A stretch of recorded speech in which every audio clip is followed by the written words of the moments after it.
O aço é produzido por pessoas e para as pessoas. Ele é capaz de se transformar para solucionar os mais diversos desafios. Do que está bem perto e do que está lá longe. Do minério, torna-se aço e, finalmente, chega até você. Ele está no nosso dia a dia, o tempo todo. E neste momento, em que o mundo está em alerta, o aço mantém o seu papel e torna-se ainda mais essencial. Ele continua cuidando de vidas. Faz parte das tecnologias envolvidas na produção dos alimentos e ajuda a nos trazer a energia.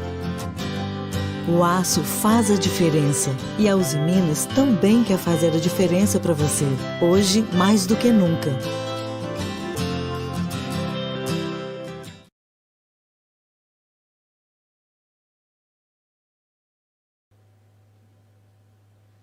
A partir do 10 você vai a cada segundo.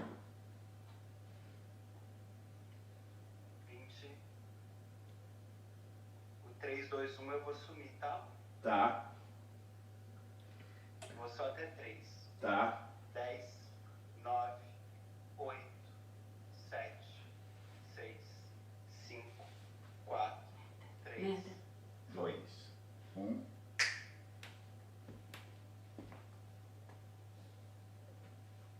A pedra da evidência. Quer ver?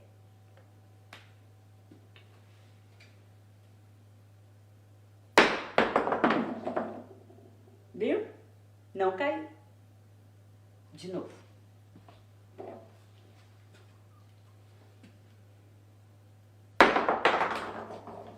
Viu? Não caiu. Se nós estivéssemos no teatro, eu poderia ouvir a reação de vocês. Eu escuto a reação de quem presencia um absurdo. É óbvio que a pedra caiu. Você viu? Ninguém se cala indefinidamente se eu disser que essa pedra que caiu, não caiu. Pensar é um dos maiores prazeres da raça humana. Só os mortos não se deixam mover por um bom argumento. Certo? Veremos. Em 2015, nós fizemos Galileu no teatro. A Vida de Galileu, de Bertolt Brecht.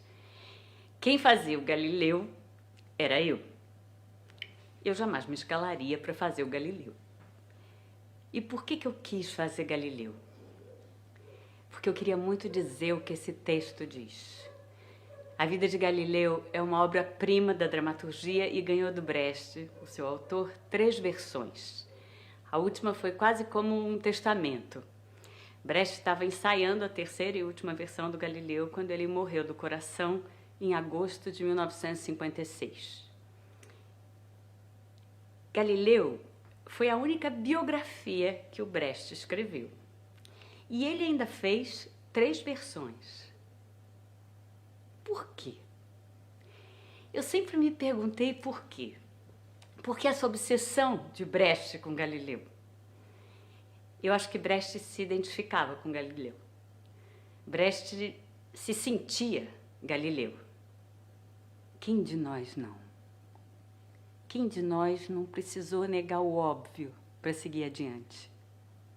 A quantos absurdos nós temos que nos submeter todos os dias com cara de paisagem em nome do ganha-pão, em nome da paz. Paz? Que paz? Quem consegue se vender e ficar em paz? E nessa areia movediça, como achar brechas para pequenas revoluções que possam nos manter minimamente em dia com os nossos ideais.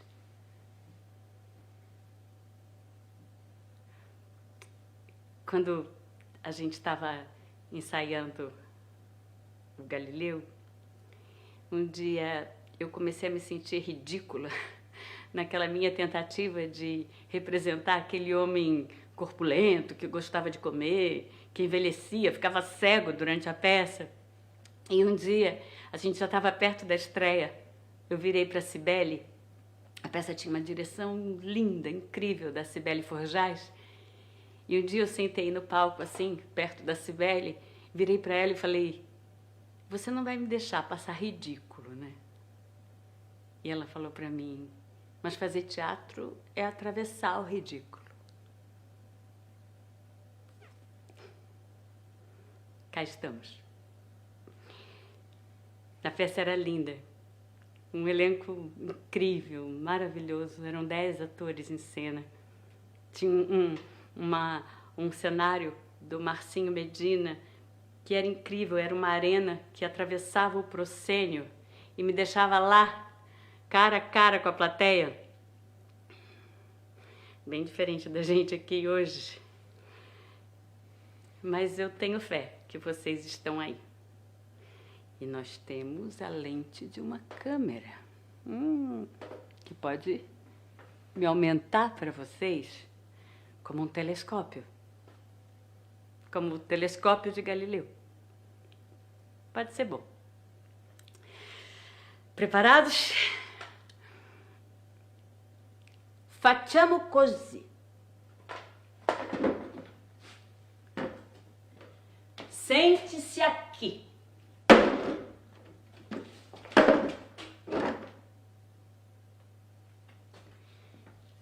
Isto é o Sol. Isto é o Sol.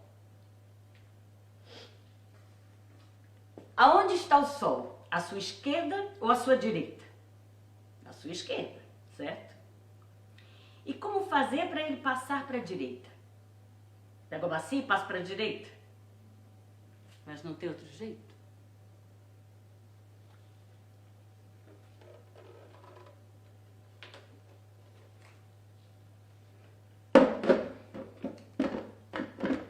Agora, onde está o Sol? À sua direita. E ele se moveu? Não, ele não. E o que é que se moveu? Você? Não, a cadeira. A cadeira é a Terra. Você está em cima dela. Mas você me diria, mas você virou a cadeira assim, em volta dela mesma, e não assim, porque se tivesse virado assim, eu cairia da Terra. Isto é a Terra. Você está aqui. Agora, a Terra gira. E você está de cabeça para baixo? Olhe com atenção. A cabeça onde está? Os pés não estão mais no chão? Por acaso, quando eu viro, você fica de cabeça para baixo? Assim? E por que que você não percebe a rotação? Porque você vai junto. Você e o ar que está em cima de você e tudo que está sobre a esfera. A Terra é redonda, meus amigos, e se move e gira em torno do Sol. E junto com ela, eu, você, o leiteiro, a vendedora de peixe, os reis, os papas, os ricos, os pobres, os centros, as periferias, todos giram em volta do Sol. Tudo se move, nada está estático, tudo em movimento, tudo pode ser modificado, tudo pode ser. Gostou, né? Mas não espalhe por aí essas ideias, porque elas foram proibidas. O que nós temos são apenas hipóteses, e nós precisamos de provas. Nós precisamos provar o que está proibido. Nós precisamos provar o que está proibido. Nessa época acreditava-se que a Terra era o centro do universo e que o Sol e os planetas giravam em torno de nós. Aristóteles tinha escrito sobre o sistema ptolomaico, que dizia que a Terra estava no centro e em volta dela havia 8 esferas de cristal, onde os astros estavam fixados, e era por isso que eles se moviam no céu. Imagina, uma grande bola de vidro com outras bolas dentro e nós presos ali no meio. Era nisso que eles acreditavam. Mas Galileu duvidava e continuava olhando para o céu, tentando ler o movimento das estrelas com a sua tão querida matemática. Galileu era professor. Ele dava aula na Universidade de Pádua, na República de Veneza. Ganhava pouco, era obrigado a dar aulas particulares para conseguir sustentar sua casa. Vivia em dívida com o leiteiro para conseguir comprar seus livros. Vivia pleiteando um aumento na universidade sem nunca conseguir. Nessa época, a República de Veneza garantia a liberdade de pesquisa científica. Ela protegia os matemáticos e filósofos da sua universidade dos olhos da Santa Inquisição, mas também cobrava um preço caro por isso. Baixos salários. Eu tenho alunos particulares, eu tenho demais. Eu ensino, e quando é que eu estudo? Eu sou estúpido, meu caro, eu não sei nada. A minha ciência tem fome de saber. Sobre os maiores problemas nós não temos nada, além de hipóteses. E nós exigimos provas. Mas como é que eu posso fazer progresso se para sustentar minha casa eu sou obrigada a me dedicar a qualquer imbecil, desde que tenha dinheiro, para enfiar na cabeça dele que as paralelas se encontram no infinito? Eu tenho 46 anos, eu não fiz nada que me satisfizesse. Eu sou insatisfeito. Eu sou insatisfeito.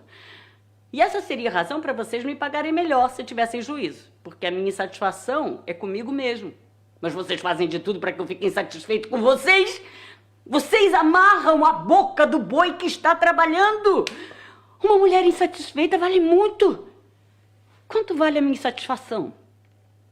Quanto vale a minha inquietude? Não me acalme. Não me dome com ideais alheios. Não sequestre a minha causa. Não me faça acreditar que os seus projetos mais rentáveis têm maior valor que os meus projetos para o bem comum.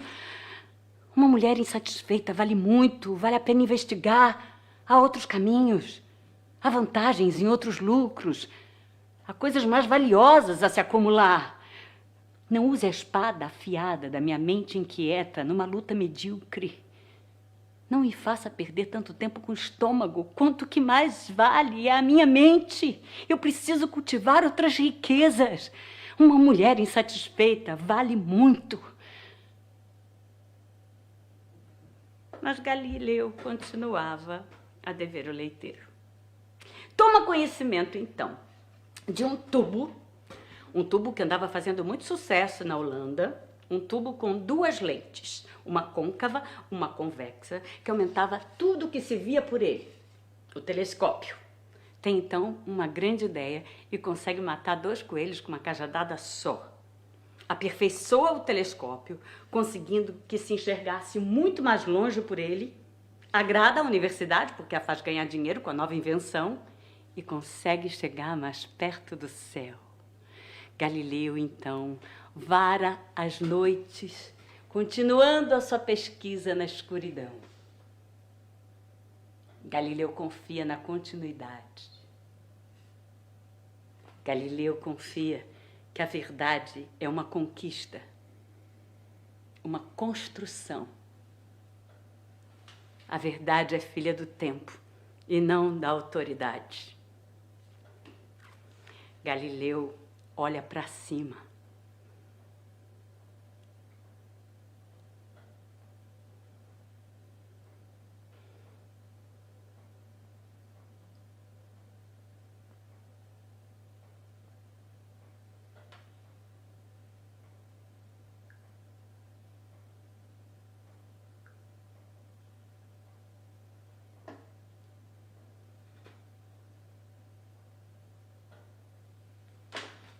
No ano passado, eu recebi uma carta de um rapaz que mora em Guarulhos. Ele mora perto do aeroporto, Bruno. Eu moro perto do aeroporto. E os aviões que passam sobre a minha cabeça me ensinaram a olhar para cima. Eu gosto de olhar para cima, ver até onde as coisas vão. Olhar para o céu, para os prédios, adentrar a minha imaginação pelas janelas dos apartamentos, pensar no que pode estar acontecendo, saber se alguém sente isso que eu sinto. É por esses resquícios de impossível que eu acredito na vida, nas pessoas e em cada janela. Muito ainda não vivi, mas eu quero descobrir. Eu quero descobrir o que cada janela grita e eu posso ouvir. Você sente isso que eu sinto? Sinto, Bruno. Sinto. Ai, como eu sinto. Perde-se tanta coisa quando não se olha para cima.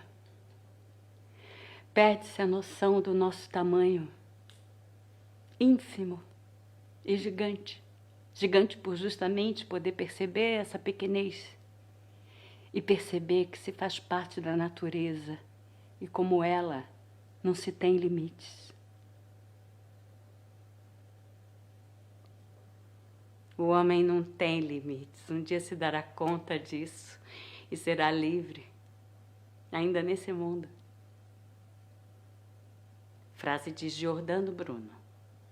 Ele foi queimado na fogueira da Inquisição em 1600. Mas a verdade é filha do tempo e não da autoridade. Olhando as noites com o seu telescópio, Galileu descobre que a Lua é lotada de pontos de luz. E como se explicam esses pontos de luz? Montanhas. Montanhas enormes. Os pontos de luz que nós estamos vendo são os picos iluminados pelo sol nascente, enquanto a noite ainda cobre os abismos em volta. A Lua é uma terra com montanhas e vales.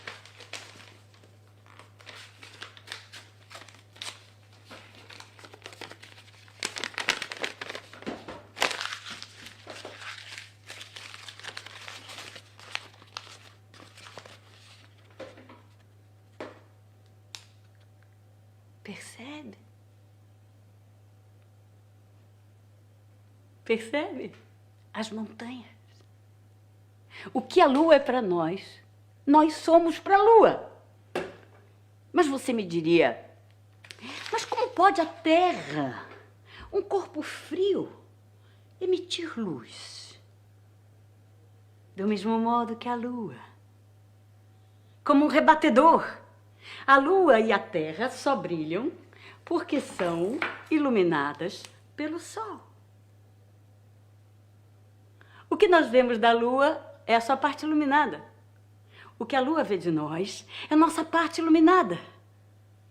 As fases da Terra. De lá se vê uma Terra crescente, uma Terra cheia, uma Terra minguante. Quando eu estava ensaiando Galileu, foi a primeira vez que eu vi as fotografias das fases da Terra. As tais fotografias. As tais fotografias em que aparecias inteira, porém não estavas nua, e sim coberta de nuvens. Terra, terra, por mais distante, o errante navegante, quem jamais te esqueceria. Terra, terra.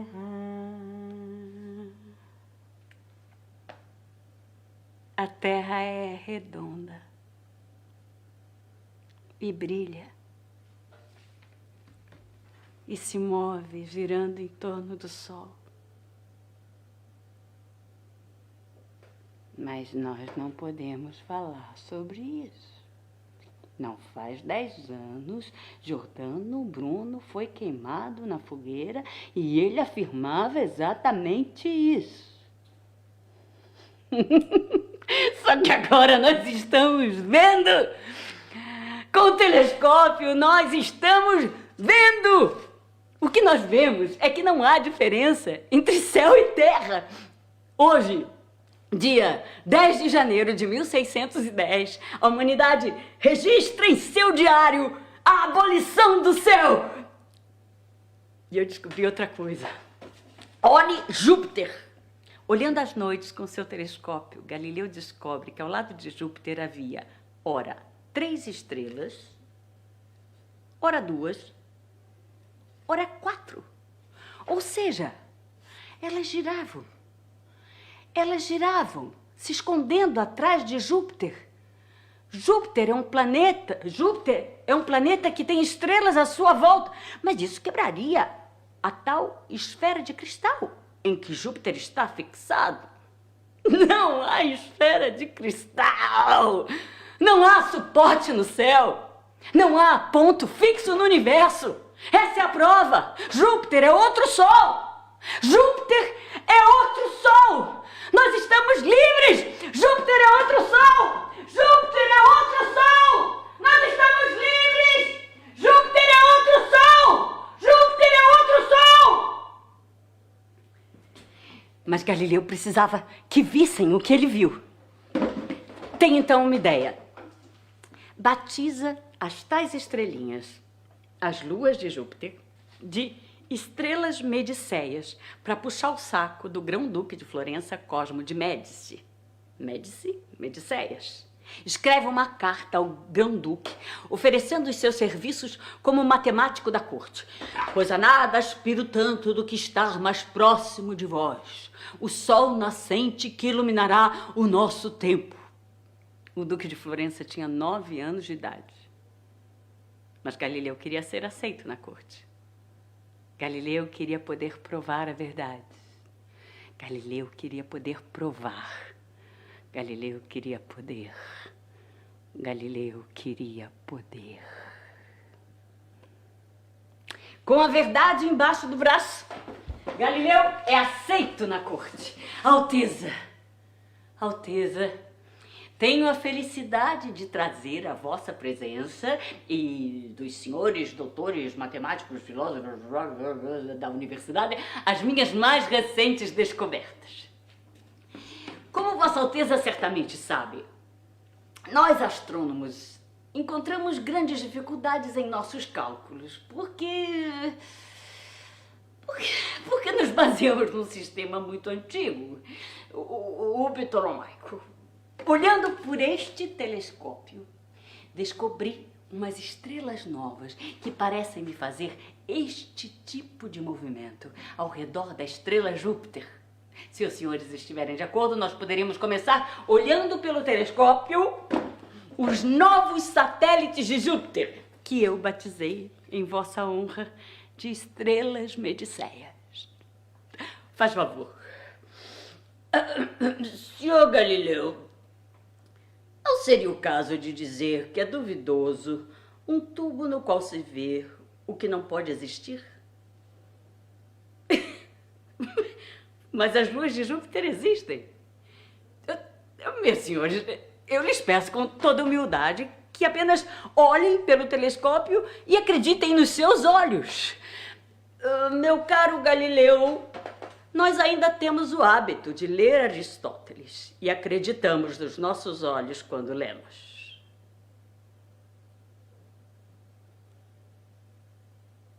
Mas havia uma criança, Cosmo de Médici, lembra?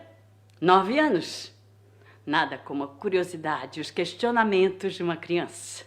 Por que eu não posso olhar pelo telescópio para ver as minhas estrelas? Alteza, Alteza, eu tive a felicidade de encontrar um instrumento que permite examinar, não muito, apenas um pedacinho, uma franja do universo. As luas de Júpiter existem. Vossa Alteza precisa confirmá-lo. A verdade é filha do tempo e não da autoridade. As ideias de Galileu são então encaminhadas ao Collegium Romanum, o Instituto de Pesquisas do Vaticano. Depois de causar muita polêmica, Galileu é chamado a Roma. Os estudiosos da igreja confirmam as suas descobertas. Viva! Só que não. Baixa-se um decreto.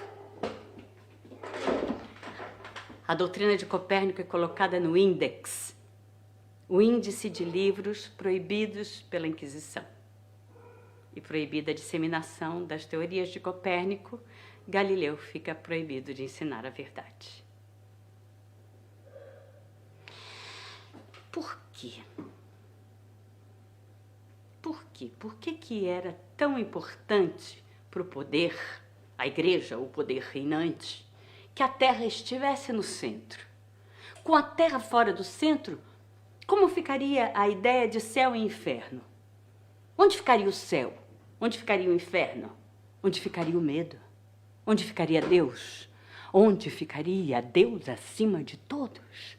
E a Bíblia e suas múltiplas interpretações, a Sagrada Escritura, que era escrita em latim, mas o povo não fala latim. Não tem problema, não tem problema. Os padres contam para eles. Os padres contam para eles o que não está escrito nas estrelas.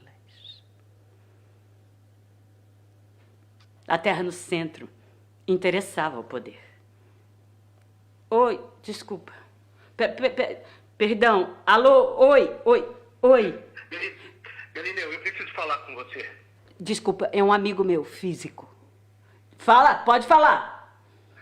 Faz 3 noites que eu não durmo, Galileu. Eu acho que eu consegui entender a sabedoria do decreto. Sabedoria? O decreto me fez ver que a pesquisa desenfreada pode ser perigosa para a humanidade. E eu decidi renunciar à ciência. Não, mas eu faço questão de apresentar a você os motivos que podem levar, mesmo um cientista, a desistir de continuar trabalhando numa certa ideia. Eu posso lhe adiantar que esses motivos eu conheço bem. Permita que eu fale de mim. Sim? Galileu, eu nasci no campo. Eu sou filho de gente simples. Quando eu olho pelo telescópio, o que eu vejo são os meus pais na minha frente, sentados diante do fogão de lenha. A vida deles não é boa, mas eles têm certeza de que os olhos de Deus estão postos neles. Que diriam se soubessem que moram num pedaço de rocha, que gira no espaço vazio? Para que então tanta paciência e resignação diante da miséria? Para que serviria Deus e a Sagrada Escritura, que diz que tudo é necessário? O suor, a paciência, a fome, a submissão? Então ninguém olha por nós. Nós é que precisamos cuidar de nós mesmos. Esforço não é mérito, é apenas sofrimento. Você compreende a bondade da alma que existe no decreto, Galileu? Bondade da alma? Você tem razão. Não são os planetas que importam. São os camponeses. Você sabe como a ostra produz a pérola? É uma doença de vida ou morte. A ostra envolve um corpo estranho, uma coisa intolerável para ela. Um grão de areia, por exemplo, numa bola de gosma, a pérola. A ostra quase morre no processo. Pois a pérola que vá pro diabo. Eu prefiro a ostra com saúde. A miséria não é condição para virtude, meu amigo. As minhas novas bombas d'água fazem mais milagre do que essa sua ridícula trabalheira sobre-humana. Você quer o quê? Você quer que eu minta a sua gente? Mas são os mais sagrados motivos que nos mandam calar. É a paz de espírito dos miseráveis. Você já viu um relógio de Cellini? Você tem um relógio de Cellini? Eu não tinha, eu tenho agora. O cocheiro do cardeal Bellarmino me trouxe hoje cedo um presente. Meu caro, se eu deixo intacta a paz de espírito dos seus bons pais, a autoridade me recompensa. Me oferece o vinho que eles, colheram com o suor do rosto deles. Você é físico. Você viu que Júpiter tem luas. A soma dos ângulos de um triângulo não pode ser alterada segundo os interesses do poder. Mas você não acha que a verdade, se for verdade, se afirma mesmo sem a gente? Não, claro que não. Não. Só se afirma a verdade que nós afirmamos. A vitória da razão só pode ser a vitória dos homens racionais. Diabo, eu vejo a paciência divina da sua gente, mas e a fúria divina? Onde ficou? Onde fica a fúria? O que eu faço com a fúria? Onde eu guardo a fúria? Santo Deus, não aplaque a minha fúria. Proteja a minha indignação dos dias iguais, dos dias banais. Renove a minha perplexidade diante de tanto absurdo. Deus, meu Pai, mantenha aceso o fogo que incendeia a minha alma, para que eu possa forjar o magma da minha fúria em assertividade e paixão. Canalize o jorro da minha indignação furiosa em gotas de lucidez implacável para minha luta diária, constante, a caminho da liberdade e da verdade. Amém.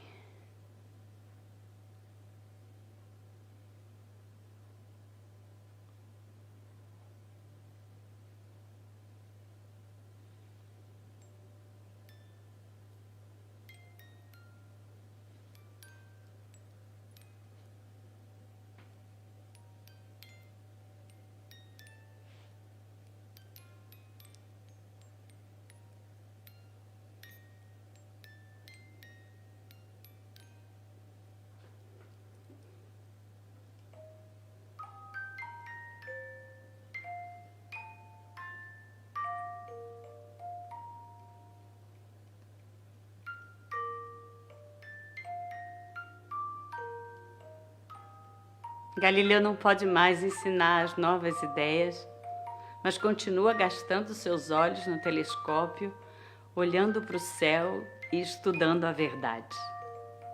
Galileu não consegue deixar de ser Galileu. Galileu, o homem. Galileu, a mulher. Galileu, a curiosa. O investigador. A inquieta. A questionadora. Galileu, o caçador da verdade. Galileu, aquele que não resiste à tentação de provar o fruto da árvore do saber. Aprenda.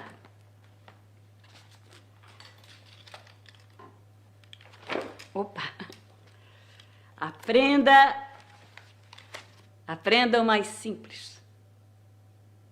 Para aquele cuja hora chegou, nunca é tarde demais. Aprenda. Aprenda o ABC, não basta, mas aprenda. Aprenda, não desanime. Comece. É preciso saber tudo. Você tem que assumir o comando. Aprenda, homem no asilo. Aprenda, homem na prisão. Aprenda, mulher na cozinha. Aprenda, ancião. Você tem que assumir o comando. Frequente a escola, você que não tem casa. Adquira conhecimento, você que sente frio. Você que tem fome, agarre o livro. É uma arma. Você tem que assumir o comando. Não se envergonhe de perguntar. Não se deixe convencer. Veja com seus próprios olhos. Aquele que não sabe por conta própria, não sabe. Verifique a conta. É você que vai pagar. Põe o dedo sobre cada item e pergunte: o que é isso? Você tem que assumir o comando. Você tem que assumir o comando. Você tem que assumir o comando, o fruto da árvore do saber. Eu não resisto e me empanturro, comilão infeliz. Às vezes eu penso, eu bem que ficaria embaixo da terra, onde não entrasse mais luz, só para saber o que é luz. E o pior, o que eu sei eu preciso passar adiante. Como um enamorado, como um bêbado, como um traidor. É pior do que um vício. E leva à desgraça.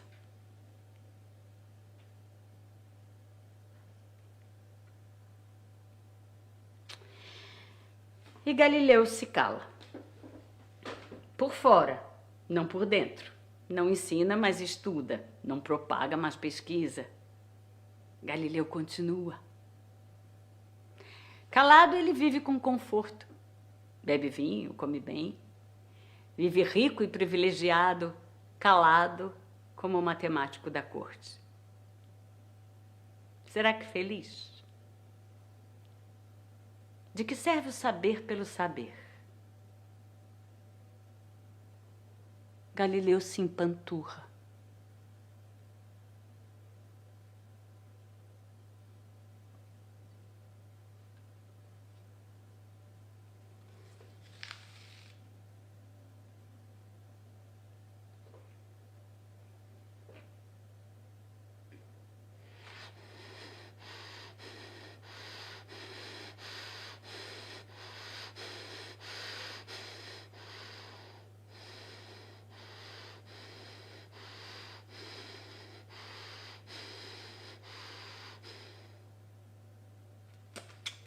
Mas um novo Papa assume o trono do Vaticano, o cardeal Barberini, matemático e amigo de Galileu.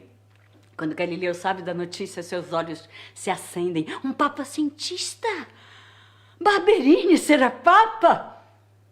O saber será uma paixão, a pesquisa é uma volúpia. Eu vou escrever na língua do povo para muitos e não em latim para poucos. O que eu sei, eu preciso passar adiante. Como um enamorado, como um bêbado, como um traidor. Eu preciso passar adiante, eu preciso passar adiante, eu preciso passar adiante, eu preciso passar adiante, é preciso passar adiante, é preciso passar adiante, é preciso passar adiante. Galileu passa então a escrever em italiano e as suas ideias se propagam no meio do povo. Por toda parte, panfletos e canções divulgam as novas ideias. Na terça-feira de carnaval de 1632, os desfiles alegóricos retratam a astronomia. A verdade toma as ruas. Sorria, meu bloco vem descendo a cidade. Vai haver carnaval de verdade, o samba não acabou. Sorria, que o samba mata a tristeza da gente. Quero ver o meu povo contente, do jeito que o rei mandou. Bate lata, bate surdo, agogô e tamborim. Bate fundo no meu peito, esse amor que não tem fim. E pra não cair da escada, bate o prego, meu senhor. Bate o pé, mas bate tudo, do jeito que o rei mandou. Bate o pé, mas bate tudo, do jeito que o rei mandou, do jeito que o rei mandou.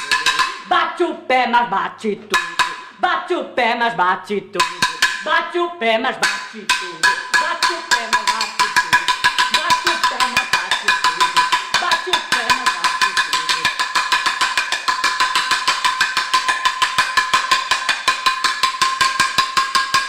A verdade é avassaladora, ninguém segura a verdade. A verdade é avassaladora. Ninguém segura a verdade. Ninguém segura a verdade. A verdade é avassaladora. Ninguém segura a verdade. Ninguém segura a verdade. A verdade é avassaladora. Ninguém segura a verdade. Ninguém segura a verdade. Ninguém segura a verdade. Ninguém segura a verdade. A verdade nas ruas põe o Papa cientista, amigo de Galileu, em maus lençóis. Como se não bastasse a peste que assolava toda a Europa, a reforma protestante que ganhava força em todo lugar. Em Florença, Galileu, esse homem irreverente, quer comprovar a todos, debaixo dos olhos da Santa Inquisição, a abolição do céu. Mas as ideias dele já estavam nas ruas. As cidades marítimas pediam com urgência os mapas celestes de Galileu para as grandes navegações. Mas esses mapas dependem das heresias que ele afirma. Não se pode condenar a doutrina e aceitar os mapas. Mas eram interesses comerciais. Dinheiro, lucros, din-din, economia, economia. Precisa abrir, precisa abrir, precisa abrir, precisa abrir.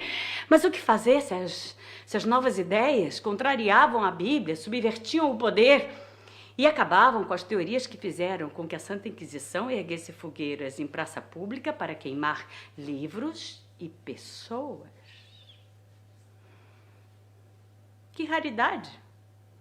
De um lado o poder, de outro a economia, separados pelas ideias de Galileu. Separados? Ou seriam paralelas que se encontram no infinito? As grandes navegações usaram os ensinamentos de Galileu para quê? Para ampliar ou subjugar? Não criaram os exploradores novos modelos de repressão depois de pôr seus olhos no horizonte? É preciso ampliar sem subjugar, sem explorar, sem matar? Sim, sim. No dia que o homem olhar para cima como Galileu, sim. Quando perceber que se pode ser livre mesmo nesse mundo, como Giordano Bruno e como Brecht, entender que a vida e a dignidade humana estão acima de qualquer estrutura de poder, sim, sim. A vida e a dignidade humana são a primeira e mais valiosa riqueza. A vida digna, garantida a todos.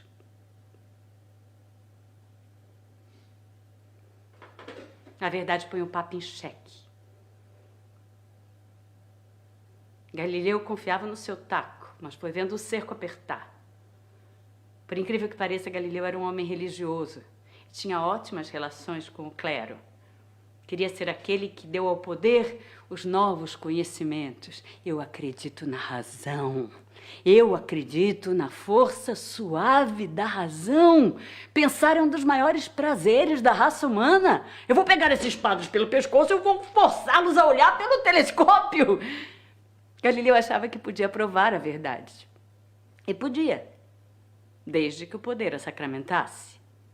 Desde que alguém poderoso que viu a pedra cair, dissesse que a pedra caiu. Que ingenuidade pedir a quem tem poder para mudar o poder. Frase de Giordano Bruno, aquele da fogueira. Galileu fez de tudo para estar perto do poder. Era charmoso, inteligente, vaidoso, gostava de um bom vinho. Eu dou valor às consolações da carne. Eu não tenho paciência com as almas covardes. Eu sustento que o prazer é uma capacidade. E depois, eu gosto de comida decente. Quando eu como bem é que me vêm as melhores ideias.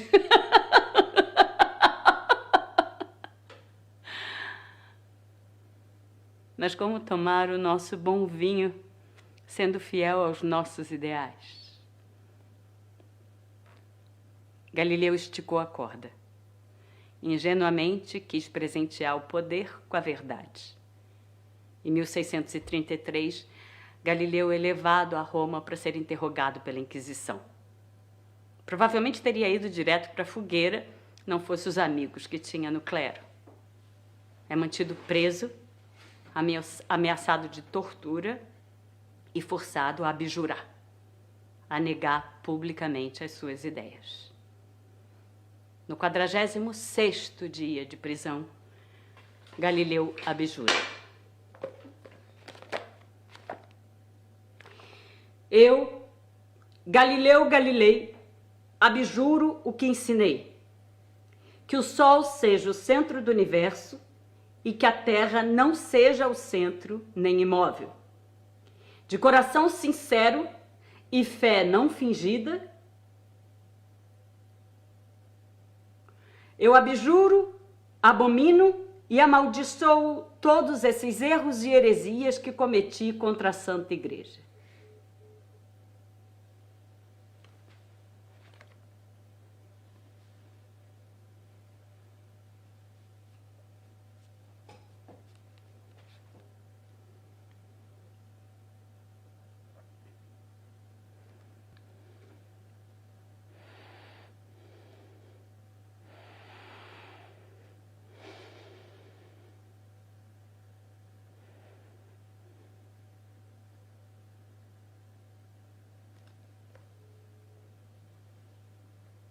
Infeliz a terra que não tem heróis.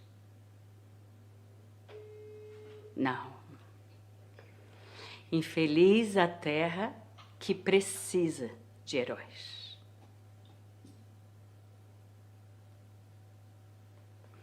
Galileu, então, é mantido em prisão domiciliar na sua casa da Toscana, onde vive os 8 últimos anos da sua vida, vigiado pela Inquisição.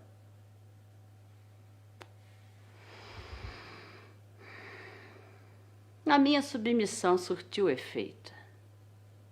Não apareceu obra alguma que afirmasse coisa nova desde que eu abjurei. Descartes arquivou seu tratado sobre a natureza da luz. A igreja está satisfeita comigo. Eles me dão papel e tinta. Eu terminei os discursos. Como os meus superiores não são tontos e me protegem das consequências desagradáveis, foram me tomando as folhas uma por uma enquanto eu escrevia.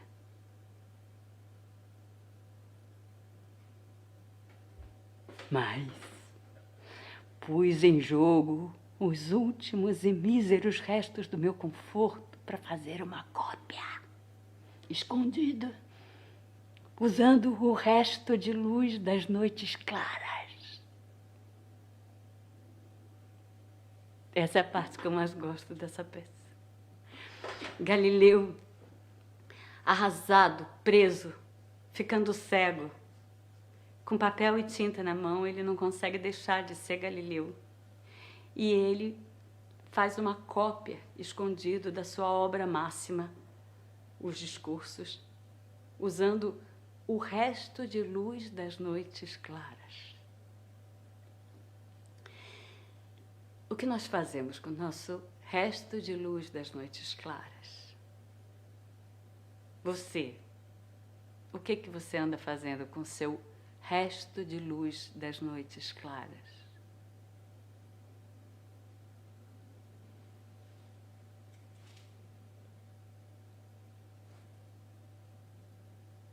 Na última cena da peça, Galileu recebe a visita de Andrea, o seu discípulo mais querido, que tinha ficado muito decepcionado quando ele abjurou e nunca mais tinha falado com seu mestre. Andrea vem se despedir. Ele está deixando a Itália para conseguir continuar a trabalhar em ciência. Essa cena foi modificada pelo Brecht depois do acontecimento da bomba atômica.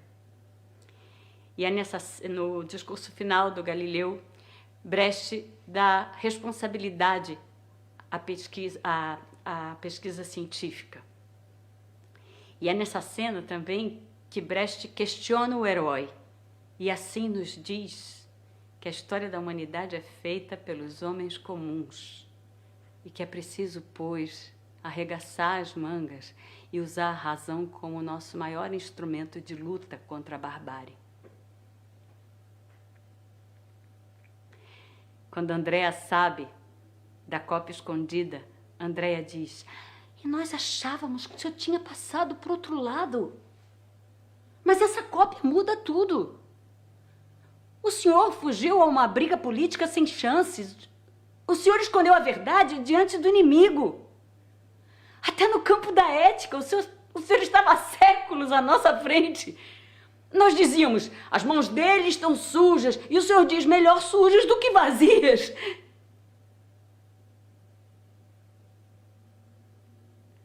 Melhor sujas do que vazias. É, a frase é realista. Poderia ser minha. Ciência nova, ética nova. Só que não, Andréa. Não foi um plano. Eu abjurei porque eu tive medo. Medo da dor física. Eles me mostraram os instrumentos de tortura. Mas se o senhor não tivesse abjurado, teria sido queimado na fogueira e eles é que teriam vencido. Eles venceram. Eles venceram. Meu caro André, em minhas horas de lazer, que são muitas, eu repassei o meu caso. A prática da ciência exige coragem. Ela negocia com o saber conquistado pela dúvida. Como cientista, como artista, eu tive uma oportunidade única. Eu vi o conhecimento tomar as praças do mercado. A nossa nova arte da dúvida encantou o grande público que arrancou o telescópio das nossas mãos para apontá-lo para os seus carrascos. Entretanto, esses homens poderosos nos cobriram de ameaças e ofertas de suborno irresistíveis para as almas fracas. Nessa hora, a firmeza de um homem poderia ter causado grandes abalos. Seremos ainda cientistas se nos desligamos da multidão? Vocês trabalham para quê? Você insiste no quê? Você trabalha para quê? Você insiste no quê? Você trabalha para quê? Você insiste no quê? Você trabalha para quê? Você insiste no quê? Você trabalha para quê? Você insiste no quê? Eu acredito que a única finalidade da ciência está em aliviar a canseira da existência humana. E se os cientistas, intimidados pela prepotência dos poderosos, acham que basta amontoar saber, simplesmente por amor ao saber, a ciência pode ser transformada em um monstro. E nossas novas máquinas serão novas aflições. Nada mais. Se eu tivesse resistido. Mas não, Andréa. Eu entreguei o meu saber aos poderosos para que eles usassem, abusassem, não usassem, conforme lhes conviesse. Se eu tivesse resistido.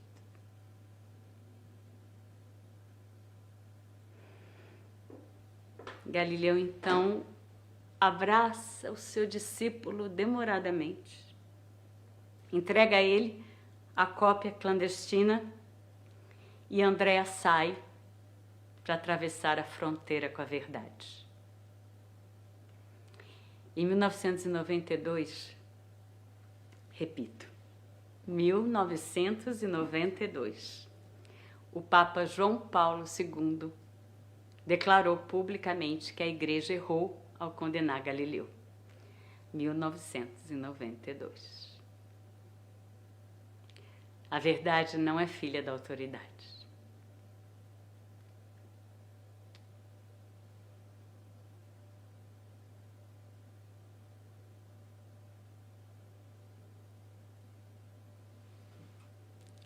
Muito obrigada. Queria muito agradecer a vocês todos que estão aí desse lado, que eu tenho fé que estão, quem ficou até agora, principalmente, muito obrigada. Queria muito agradecer ao Instituto Uzi Minas pela oportunidade de fazer mais uma vez esses textos que tanto me tocam, que tanto me comovem, que tanto me movem. É muito bom a gente estar nesse tempo achando brechas para a existência do nosso ofício, das artes, do teatro, que não é teatro, é uma experiência, mas é muito bom saber que, de alguma maneira, nós estamos continuando e estamos juntos aqui. Então, muito obrigada ao Instituto Uzi Minas. Queria agradecer ao Vander Bernardino, meu amigo querido e ator maravilhoso, que faz uma participação aqui tecnológica pelo celular. Agradecer ao Zé Maria, nosso produtor maravilhoso, homem de teatro, meu companheiro há muito tempo. Luiz Vilaça, meu companheiro na arte e na vida, que está aqui atrás dessa câmera, cortando um 12. Pedro Vilaça, que ajuda meu filho com toda a instalação de equipamento. Agradecer a todos vocês, mais uma vez, essa oportunidade. Se cuidem por aí, por favor. Cuidem uns dos outros, cuidem-se e cuidem de tudo. E que essa vida possa ser melhor para todos nós. Muito obrigada. Obrigada. Ah, eu queria também agradecer, posso falar mais um pouquinho? Eu queria agradecer, dizer que Ipatinga mora no meu coração. Que se Deus quiser, daqui a um tempo, a gente vai estar aí de volta, de verdade, em presença. Porque todas as vezes que eu estive aí fazendo o nosso teatro, foram experiências que nunca saíram da minha memória e do meu coração. Então, Ipatinga, esperem, nós regressaremos, nós regressaremos, nós regressaremos. Obrigada.